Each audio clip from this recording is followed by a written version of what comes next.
Et il a été remis à la ville de Toulouse pour sa politique en matière d'animal dans la ville, mais plus particulièrement sur l'aspect santé et pour l'action qui a été mise en place au niveau d'une consultation pour les chiens de SDF.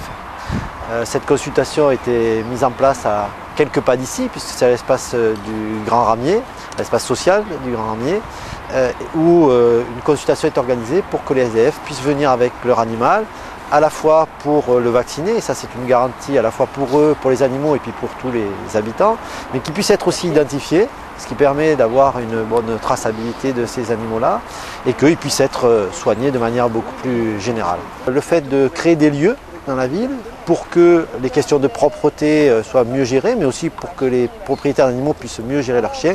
Et donc c'est un premier canipark en centre-ville qui est ouvert, qui est un espace où les propriétaires peuvent lâcher leur animal. Alors on n'est pas la première ville à le faire, mais c'est vrai qu'il y a quelques autres villes en France qui ont fait ça. On me disait hier que les gens m'ont dit mais vous faites comme à New York. Donc voilà, il paraît qu'on fait des caniparks comme à New York et Central Park où des espaces comme ça ont été mis en place. Il existe déjà un certain nombre de canicides qui sont des petits lieux pour les animaux qui sont répartis un peu sur toute la ville. Il y a quelques lieux un peu plus grands qui existent plutôt à l'extérieur et l'idée c'est progressivement de mettre en place des caniparks de ce type sur des lieux proches du centre-ville où les gens peuvent aller rapidement. Donc on a commencé ici.